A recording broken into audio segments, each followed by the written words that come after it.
Young and energetic hero Ram మళ్ళీ డీలా పడ్డాడు.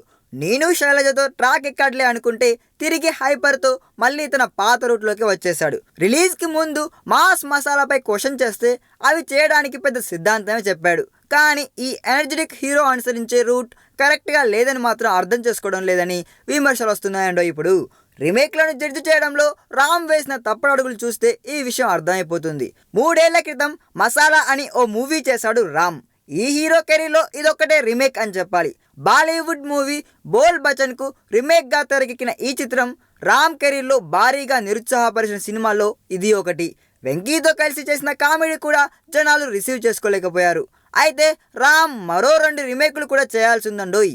అందులో విఐపి అనే తమిళ్ సినిమాని రైట్స్ కొనేసి మరి స్రవంతి రవికిషోర్ అంటే ఈ స్టోరీ తెలుగులో రిసీవ్ చేసుకోరని ఒకే ఒక మాటతో తేల్చేసి పక్కన పెట్టేశారండోయ్.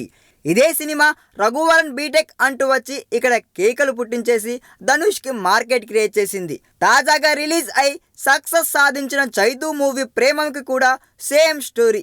దీన్ని తెలుగులో చేసేందుకు మొదటగా ప్రయత్నించింది కూడా స్రవంతి రవికిషోరే. కానీ దీన్ని కూడా రామ్ తిరస్కరించడంతో ఇప్పుడు చైతూ కెరీర్లో బిగ్గెస్ట్ హిట్గా నిలవడం చూస్తుంటే రామ్ తన జడ్జిమెంటల్ స్కిల్స్ను తిరిగి పరిశీలించుకొని సీనియర్లు చెప్పింది వినడం బెటర్ అనిపించడం లేదు. ఈ వీడియో మీకు నచ్చినట్లయితే సబ్స్క్రైబ్ చేయండి. ఫిలిమి స్టార్స్ బోలెడంత న్యూస్ బోల్డ్గా.